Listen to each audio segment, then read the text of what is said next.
All right, the band is back together. I feel better when the band is back together, regardless of whether we have had a hint of spring training weather here in the beautiful city of Chicago. Now we've had a hint of, well, March is really like, but it feels warmer when I got BA and I got Hoodie. And the UIC Flames. I thought we were going to be dancing. I thought we were going to lose Hoodie for a few weeks, be able to do like a podcast from like Charlotte, North Carolina or something when 15-seeded UIC came dancing in for the 2-seeded upset. But unfortunately, Hoodie's moved on to baseball. But hey, it's good to have you boys back. Well, I'm glad to have them. But anytime a mid-major can sneak in there and make a run at that tournament, man, you're always pulling for them. So sorry, Hoodie. Bum for you. All right. That's all right. You know, the positive is I'm off the road and I'm with you guys talking White Sox baseball. My first love. You never forget your first love. No, you don't. You never forget your first. Your first love, the way she smelled. But you understand. Oh, I do. Okay. Oh, yes. Yeah. So never forget what your first love. Was my first love. Is that what you're saying? That's exactly right. Still talking about sports. People like humanization of the podcast. You know, you could dance in different floors here. All right. So you heard me guys in the open discuss Shane Smith and Colson Montgomery. We've talked about each of those at times. We've talked about Colson and last year. I want to talk specifically about these two guys. By the way, we're about 2 weeks away from the Big Predictions podcast. I know it's always a fan favorite. So start getting the whistle wet, boys, and start looking under the hood, so to speak, pun intended, as to say, because I'm going to have about 10 to 12 predictions. So I'll get them out to you next week. So you have some time to think about them. Because the prediction pods, this guy somehow won last year, but that's not saying hard, man. It's not saying much. We were just throwing shit against the wall. I mean, Jordan Leisure led the team in saves with 7. But the guy who led the rotation in strikeouts, in innings, and the White Sox All-Star. Let's start with Shane Smith. Named opening day starter this week. I don't think any of us are shocked. I kind of found it funny almost that the White Sox kept it under wraps this long. I'm sure both of you saw the White Sox video of how they did it. They called him into the office. It's become the popular thing to do. What I loved about it, though, is the true emotion and how much it meant to Shane Smith to be named opening day starter when you go back a calendar year. Just making the team as a Rule 5 guy was such a big deal. So, BA, I'll start with you. He's the opening day starter. We saw a lot to like from a rotation that really didn't have a lot of not only depth, but innings under their belt last year. Can Shane Smith start to take that next step to be the front of the rotation guy? Yeah, I mean, first off, those meetings that he had, that one where they called him in the office to let him know he's the opening day starter, I already assumed that he pitched so well last year. I was like, wasn't he last year? Because they weren't a great team. So I'm like, wasn't he? I was like, oh yeah, he's a Rule 5 guy. Not to mention those ended with spring training meetings were always a little different for me. I was like, did I make the team?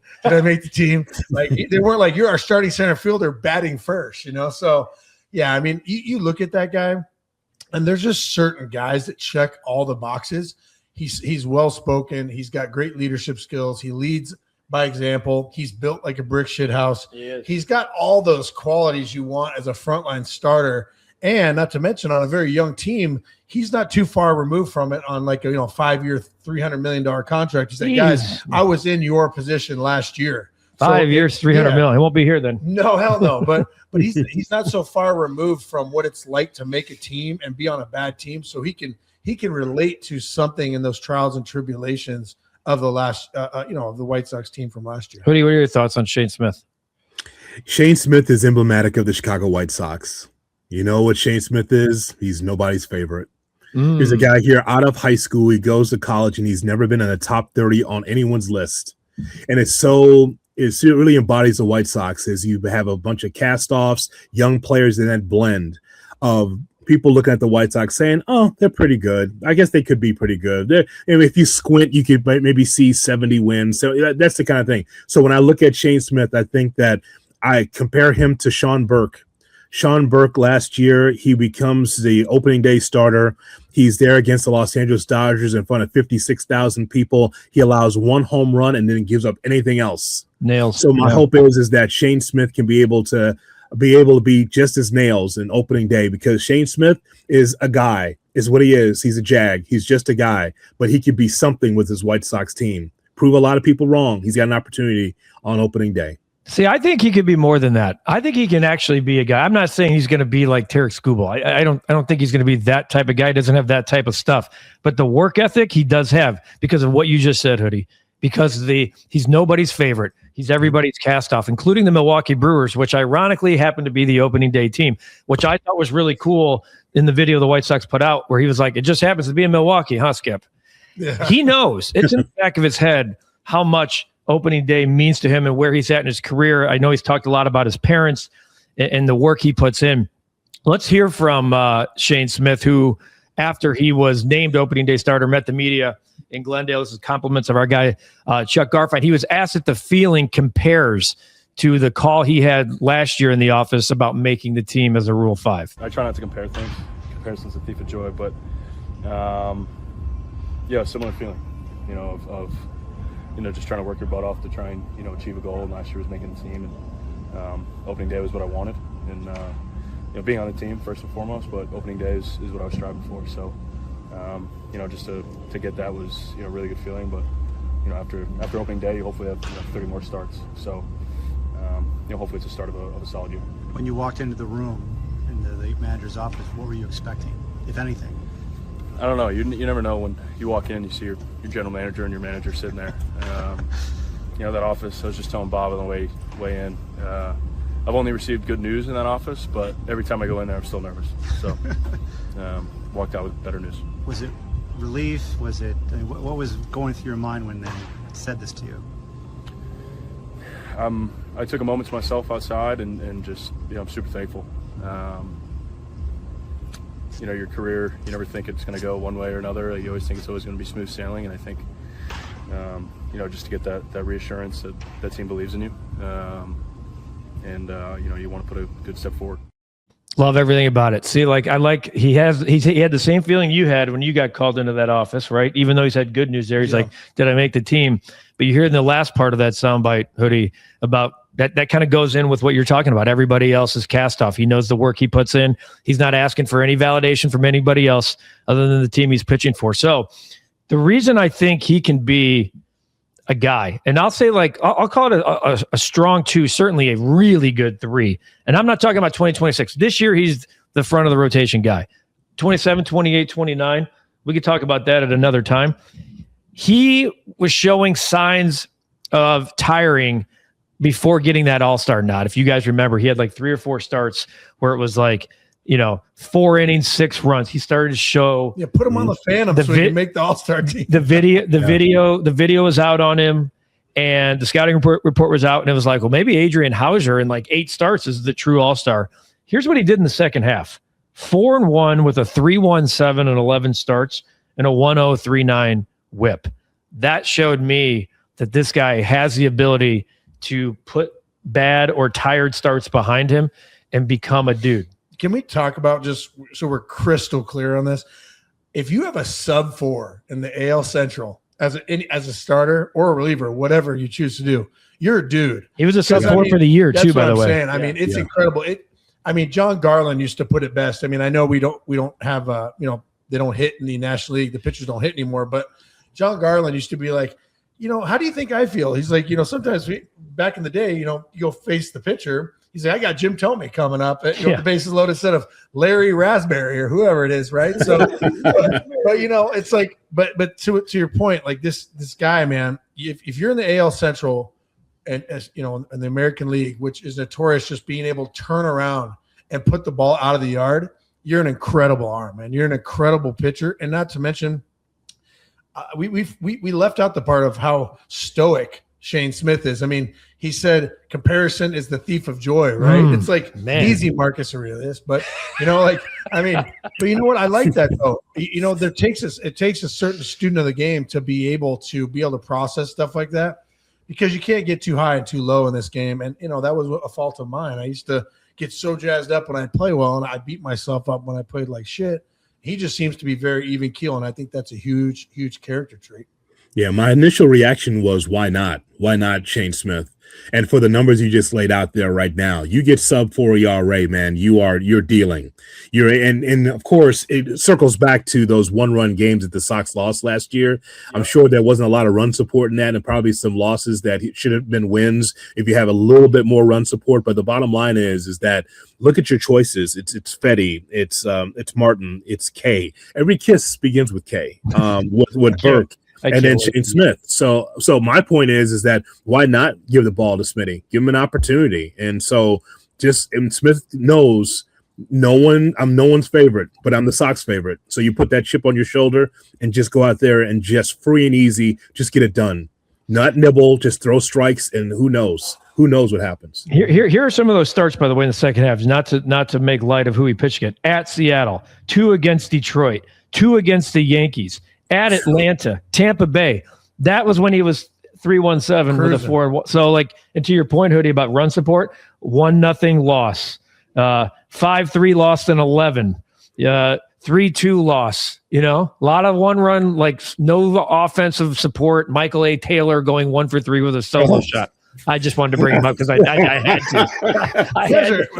That poor guy, man, just spent 10 years, 12 years in the league, just doing his job, and we're just wearing him out. Well, hey, man, hey, businessman special 105. You don't respect 90. Respect 90. Hey, Taylor, just yelling down the first base line while everyone can hear in the whole ballpark. I want to talk about spring training stats here in a minute, more with Colson, but Hagen Smith in spring training thus far as we record this, or not Hagen Smith, Shane Smith, I'm sorry. Shane Smith. I know that's a no. People are going to, I am foreshadowing the Smith brothers. He's only thrown 4 2/3, 3 earned and 2 homers. I don't get too caught up in pitchers. A lot of times it's a different, the high sky, the ball flies different, all that shit. This is so epper pill. This sums up baseball. Look at this guy this guy took vocabulary on his. So check this out. Bernstein. If you thought Mirko, Jermaine, Jim Tomey, if you thought they didn't care, I mean, listen, they all care to a certain extent, but if you thought that they weren't on a regimented schedule, get your 2 in and get out, pitchers really don't care. Don Cooper back in the day cared about, listen, is he on time? Is he throwing strikes? Is he healthy? How many pitches is he at? 30? Get him out of there. They don't care. It's all that used to be so crazy to me because it was so inning in a third. All right, now who? The next 75 pitchers that come in, but things are a lot more structured these days. They're a lot more conducive to what they're doing in spring training. Yeah. What's your favorite one? Is High Sky working on stuff? And what's the third one? You mentioned it. There's a third one, right? Usually, my favorite is working on stuff. The ball travel is different. The ball travel is different. That's it. Hoodie, just so you know, that High Sky thing. That's the High Sky. That's a Hawk. When Hawk was doing spring training games, can't call him, but that High Sky's got that one eaten up. But as somebody who's from Arizona, though, let me tell you, if I ever wanted to make a quick mill, I should have just said, listen, guys, give me your 10 best Gold Glove outfielders. We're going to do pop-up communication. No clouds in the sky.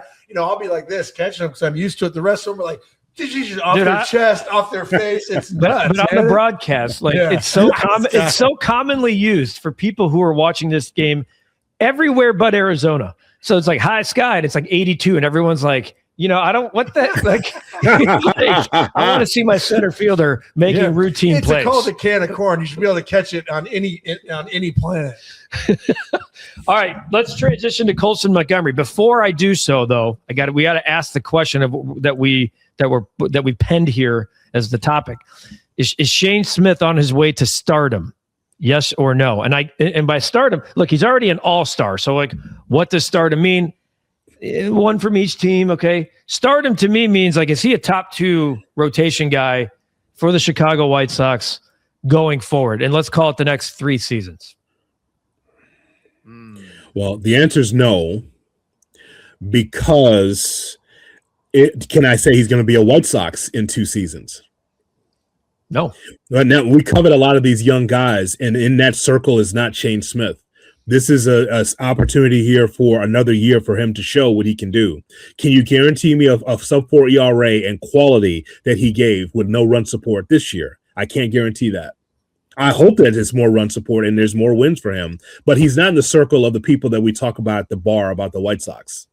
He's not. It makes me think of this term that's being floated around all the time. When Shane Smith, God bless him, his career's said and done, I don't think we're going to be saying he's in the Hall of Fame. I think we're going to be inducting him into the Hall of Really Good. I think he's just going to have like a great 12-year career. We're like, man, he's going to get that fat contract. And you're like, man, that guy was stardom awesome to me. 12-year career and Hall of Really Good is a star. Hall of Really Good. Should I take it? I can see this. I can see this, and I don't know if I think it's too early to decide if he's on his way to stardom. If I have to answer the question, I'd say no, but I think he could be a really good White Sox for however long that is. I could see a scenario if he has a year similar to or just a tick worse than last year, that the White Sox do approach him about an extension, like a 4 for 40 or 4 for 50 type thing. Excuse me? What? I mean, I hope so. Yeah, I know. 4 for 40. I thought it was gonna be 4 for 200. Oh, well then we're not giving $200 million. I know.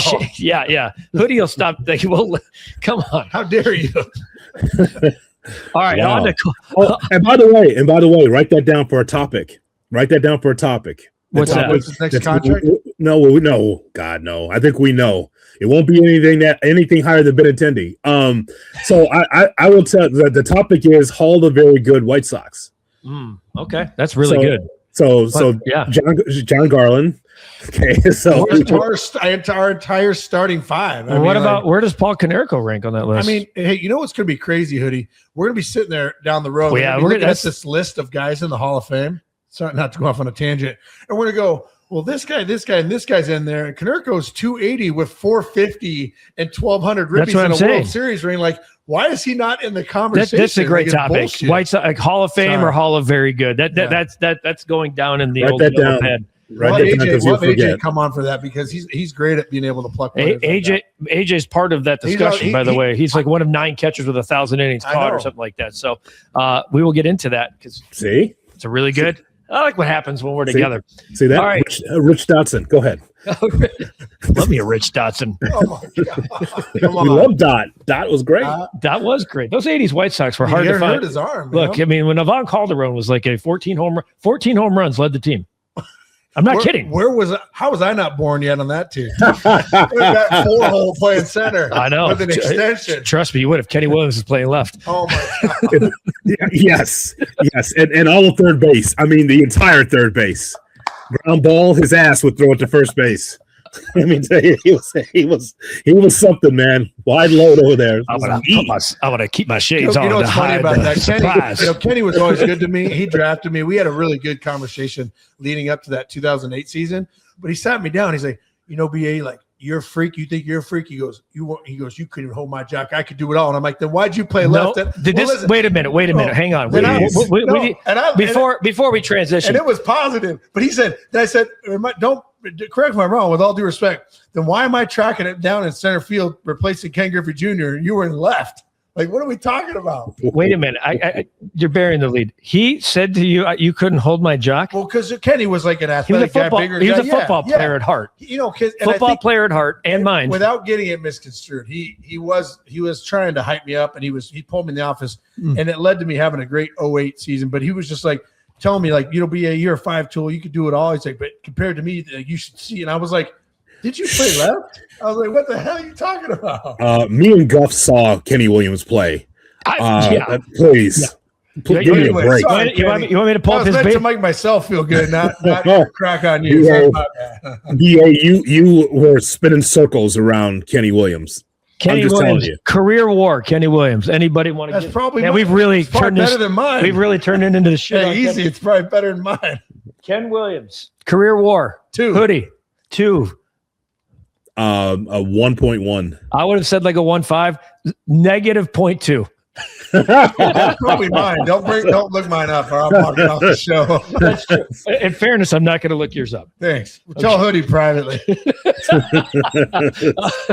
All right. Well, I hope as we transition into Colson Montgomery that the best was last year. Like, I don't want this to be, and this all, like, I remember Gordon Beckham, right? I love Gordon. We've talked about this, me and Gordon. There was so much hype on Gordon when he came up. You remember, Hoodie. Yeah. He came up right in the middle of a team that was expected to win. there, You yeah. were there. Against And Milwaukee. he had that walk-off against the Cubs in the crosstown. It's like, man, this guy is just the start of something to come. And the problem was Peter Gammons picked him to like lead the league for second baseman in RBIs or something. That was his ceiling. His ceiling was his rookie year. Yeah. I don't want Colson Montgomery's ceiling, hopefully, to be his rookie year. And we know what he did in the second half. I mean, he was fourth or fifth in Major League Baseball in home runs, third in RBIs in the entire second half, 21 homers. We saw, and he has shown now that he can be a 30 home run guy that you can rely on. I love the idea. I don't know if you guys saw this morning, Mooney Murakami hit a grand slam in the WBC. That was fun to see. I like Shohei was showing him how to hold the bat. I like putting Mooney right there in the 4-hole to give Colson some protection there. I'd put him in the 5. But before we get into the Colson Montgomery debate, he spoke at spring training about kind of expectations and then what's next for this season after the success he saw in the second half of last year. And there's some things I want to discuss that I listened to this whole entire clip that I actually have a better understanding now of Colson Montgomery and maybe even why he went to Arizona. I mean, I think it's just consistency, just consistently getting better, just with my work and my preparation and just learning the game. I feel like the more I watch the game, the more I feel like I get better, just because you think you see everything in baseball and then there's something that happens that's crazy. And so I think, it's just continuing to adapt and not really be,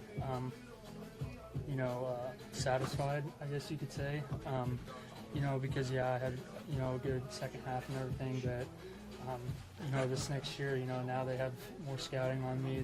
They know what I like and what I don't like. So I just gotta keep adapting and, just keep being a competitor. Fuller said something recently too, where it's about understanding the game more, knowing when to do damage and when to, if there's a guy in third less than 2 outs, what to do there. Game situations, and I felt that's what also helped with a lot of my success last year at the end of the year is I was just reading the game. If there was a time where I needed to just get a guy over, get a guy in, that was my one priority. But then, some other times there's where you feel like you have to make things happen, and I feel like that's where I also did a good job of just letting the game come to me and not really trying to do too much.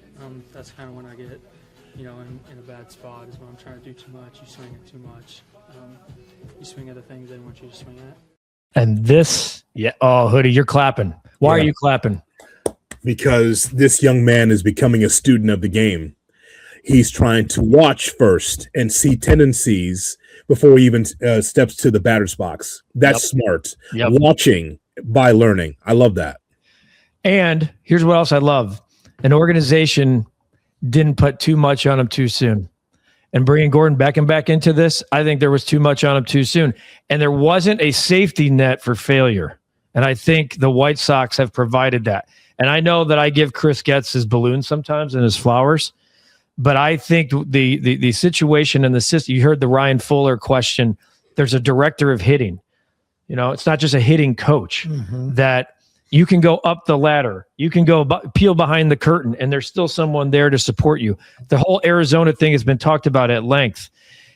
It's very clear that the White Sox, earlier in that clip that I didn't air, he talks about his competitiveness, about being too competitive all the time, about the only thing that can matter is winning. Well, that's not necessarily true because you can go 0 for 4 with 4 good at bats. Yeah. You can move. You heard him talking about moving again. Sometimes you just need to move the guy over. We know he can homer at any point. We saw it. So the student of the game thing coming at this particular time in his career, which is 80 games, is very promising for the future of Colson Montgomery and the future of the Chicago White Sox. Yeah, it's worth noting, like you said, right? Student of the game, Jim Thome philosophy, put something in the cookie jar every day. Even if you go 0 for 3 with 3 strikeouts, if you walk, get on base, somebody hits a two-run homer, you win the game. Jim Thome was happy with that. But it's worth pointing out the Gordon Beckham comparison because they're so very hyped up players. Gordon had all this hype around him. We were good. We just made the playoffs in 2008. Yep. He was there 2009. Going into 2010, all the buzz was about him. One of my college coaches, Andy Lopez, told me you're going to face 3 events in a season that are going to be the adverse related, right? Dealing with adversity. So it's like injury, domestic, a family issue, something off the field, something distraction, right? A slump, something of that nature. So let's just focus on the slump part. We've spoke at great length. That's my biggest hurdle for me. I think for Colson Montgomery is, hey, dude, I'm rooting for you. I think you're going to be great. How quick are you going to be able to get out of that really shitty rut in early April or maybe even early May, where it's that dip where like I'm striking out a lot, I'm not putting the ball in play, like the fans are on me, we're not playing well, like all those things are like crumbling your world down, right? It's like how quick can you turn that into just like 0 for 2 bad series or 0 for a month? And so once he shows me and shows the fans he can get through that, I think he'll never look back.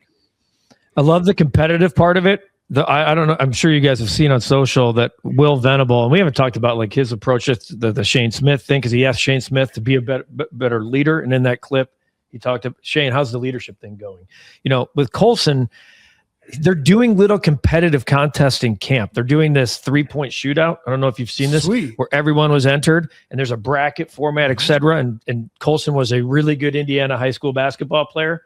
That shouldn't surprise anybody. Athletes are athletes, and he grew up in Indiana, so it's basketball until you're not, until you're like this guy, short and white. So can't only do so much with the basketball. But Colson is in the semifinals of this 3-point shootout. What I like about it is there's a competitiveness to it off the baseball field that's happening in the baseball camp. And so you can feed the beast without being the guy like in the cage or taking 100 more ground balls. And you're giving him that cookie without giving him the pressure of getting 100 more hacks, Odie. Yeah, I love that Colson Cade Montgomery hit 21 home runs through his first 70 career games, and that's most by any shortstop in Major League Baseball history. That's insane. Think about how great this game is. A-Rod, remember that streak he had? That's still more than that's nuts. How is Colson Montgomery at the top of that list through 70 games?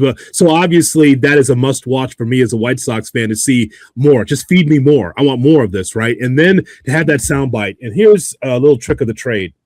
There's nothing like a long-form soundbite to be able to get context. On television, that's 10 seconds. You'll never understand the player. The fan will never have an understanding of the problem. Now, here on the Sox recap, it's a long-form soundbite. And now if you're a fan listening and watching to this, you're saying to yourself, oh, I love this kid. Not only did he rake and was terrific last year, but also a student of the game that just wants to watch and learn more. So it's just what B.A. said. Every day, you put something in the jar to be able to learn, and you build on that. And so obviously I'm excited for that. Just to hear him say that and to watch the action, that's a plus for me to be able to see what he does this upcoming season. All right, so I mentioned spring training stats earlier. Colson Montgomery in spring, 174, 208, 435. He has 2 homers, 3 RBIs. He has 4 hits, 2 of which have left the ballpark, 7 strikeouts, 1 walk. High skies. So you talked about the slumps, etc. It hasn't been a great spring for Colson Montgomery. Last year, there was so much expectation that he would break camp as the everyday shortstop, and the White Sox hit the pause button and then the reset button. He's going to be with the Chicago White Sox in 2026. We already know that. Why should he and White Sox fans not go under the microscope of that 174 batting average? Well, there's a huge difference between somebody who's you're locked in as your starting shortstop or, on the team already compared to a guy like myself who's trying to make the team, where every at bat counts. Mm-hmm. For him, it's like he can afford now. He has the luxury of saying like, hey, I'm going to sit breaking ball this at bat, or just today I'm going to sit breaking ball first pitch, and if I get it, I'm going to take a swing at it, or sit on a particular area, cover a certain part of the plate, or work on staying to the middle of the field. He's allowed to do that now because he's earned that right. So when you earn that right, you can now work on things in game as opposed to someone who's trying to make the team, like a Braden Montgomery, who might be going like, hey, I'm going to try to make the team. And he's crushing. And he's having a big spring. Every single one of those at bats, he could be like, listen, I'm not working on shit. I got 35 to 50 plate appearances, man. I'm going to go balls to the wall, see if I can break camp. Worst case, I'm going to Charlotte, right? So the guys that are there working on stuff, even a Chase Mydroth, he's slated as a second baseman or super utility. Like he's the type of guy where he's like, you know what, I'm going to really let the ball get deep and try to stay out the middle the other way, or work on maybe drag bunting or sack bunting, whatever. You're now afforded that opportunity because you've proven yourself at the major league level. Yeah, and I think it's coming. I mean, and there's this other thing.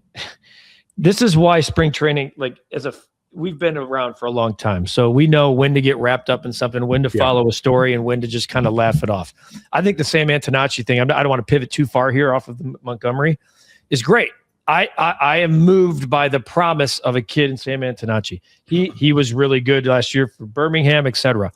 There was a poll. There's Sox fans that are actually doing polls that it should be Antonacci over Meidroth, and it's like 60%. Yeah, give me a break. There's man. like 65% yes. That's crazy. They're like, oh, he's playing in the World Baseball Classic because of like the outlier thing. And he's also, playing for Team Italy. If his last name is Smith, he shan't be playing. Meidroth, tell me what Meidroth's doing wrong in spring. He's 6 for 25 with 4 walks. With 4 runs, 7 walks, 4 strikeouts. Like that's where you want your set 2-hole hitter. He's doing 2 stolen bases, a 441 on base. He's being Chase Meidroth. Yeah. I like the fact that we're talking about who could there be a give the guy a break, man. He's been sitting there, and he's a part of that core group of young players. It just goes back to my point about spring training stats. Is like, you want a guy like Antonacci, you want a guy like Braden Montgomery to go like, wait, I didn't see this coming. He's hitting 400 with these multiple bombs, and he bat flipped against the Cubs. That's really cool. But it's a really good spring training story, Hoodie. Yeah, it's just Antonacci just sounds better in Bridgeport and Archer Heights than it does Meidroth. That's just the name. That's all it is. Antonacci, could you imagine all that fucking word salad on the back of someone's jersey? Antonacci, all the way around the uniform. That's all that is. Give me how many different ways would they say it on your show? Like how many times would they call in, hey, that Ant guy? So Antonacci, it's Antoni, Antonacci. So that's all it is. And that's all it is. We already got the cool name. The cool Southside name's coming. Rock Chalowski's coming. Like, dude, do you know how many Montgomerys on the same team? I mean, come on. You know how many of my friends have Big Ten Plus?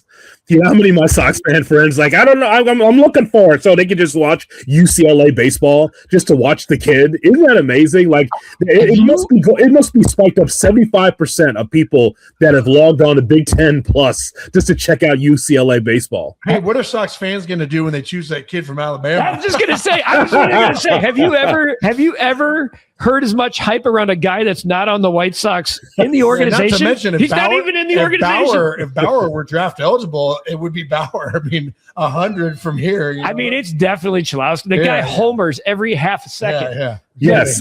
Let's make sure when we go to the rate, let's look for that jersey. Someone already's bought it. Somebody already has it made. 1,000. Chalowski, absolutely. They don't even know the number. It would just be Chalowski one, whatever. They'll or 0. Oh, somebody's grandma in Bridgeport has already like re-sewn they took letters off of old White Sox jerseys and turned it into Chalowski. Yes. So, plus, there's a Chalowski that lives in Bridgeport anyway, so they already have a jersey. But Chase Meidroth, listen, we've talked about this in the podcast, guys. Like, I've got a Sox crush on Meidroth. He's one of the reasons why I go to the ballpark. He's going to be the guy. It's just a great spring training number. And listen.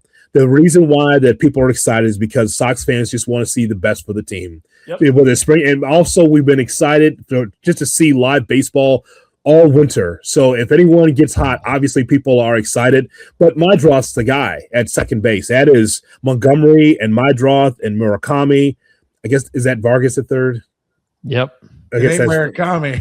Yeah, so I mean that's what it comes down to. We're just excited. That's all. But Meidroth's the guy. We all know that. I mean, I'm not saying Antonacci can't be up here, but I start playing the corners, kid. Like throw him in left field. Start making these guys more versatile because I think there's options for both of them later in the year. And like if people want to get excited about spring training statistics, I hope they're looking at Luis Angel Acuna. Because if you guys are going to get excited, I hope you guys are both going to be able to answer to me when Braden Montgomery hits 450 with 3 pumps, and they're like, well, he's our best outfielder right now. Like, why don't we send him to AAA? I mean, they've already publicly said he's not going to make the team, so I feel like we already won that bet. Last thing for you guys both, and we'll just touch on this briefly. The White Sox have the 3rd best record in the Cactus League. I know wins don't matter. 05, 06, 08. there was really good teams, right? 2 division winners, a World Series winner, and a 90-win team that would have made the wild card in the current format. Didn't have a winning record in spring training. But when you're young and got a bunch of guys that are coming up together and you have a manager in his second year that seems to be taking more command of the ship, Hoodie, I do think the style matters. The results don't, because guys, number 89 is closing out a game and number 94 gets the game-winning double. But from those first 5 to 6 innings, that's the box score I look at. I look at what happened in the first 5 innings, and every single day I'm like, there's a lot of good things. So I think that part's sustainable. If the Dodgers were struggling in spring training, I don't know their record, but if they were struggling, then it would not matter as much because they're the World Series champion. But for a young team, a team that's laden with young talent, it matters that you're playing good baseball, fundamental baseball, and that and again, it's not about the wins as much as, are you playing well? Are you hitting the baseball well? What does your pitching look like? So I think that because of the youth on this baseball team, look, you're a baseball player, you know it's going to be ups and downs, BA, but it's good to be able to at least be in spring training saying, hey, you know what? I did that well. Skip's not on my ass. Coach is not on my ass. So that's good. So yeah. I'll take these, not necessarily the wins, but I'll just take the good baseball that we're seeing this spring over bad baseball. Well, good momentum going into a season for a young team has never been a bad thing. I mean, especially after the second half they had last year too. Yeah. And if the White Sox were 1-28 in the spring, you'd be like, oh, that's cause for concern, right? But still, they're still 0-0 when they go into Milwaukee or when they play the Brewers, right? But like to Hoodie's point, you get a young team that has, they haven't proven anything yet. If you can ride a nice, playing, over 500 baseball in spring with some momentum going into the season, it's certainly not going to hurt. Yeah. And for those, so the Dodgers, you asked, have a half game better record than the White Sox, second best in the Cactus League. So if people are poo-pooing this, the Yankees are 10-6 and are fourth best in the Grapefruit League. So like the cream of the crop is still, the cream of the crop. So we didn't answer this last question about Colson Montgomery, bringing it back. Is Colson Montgomery ready to take the next step towards stardom? Hoodie.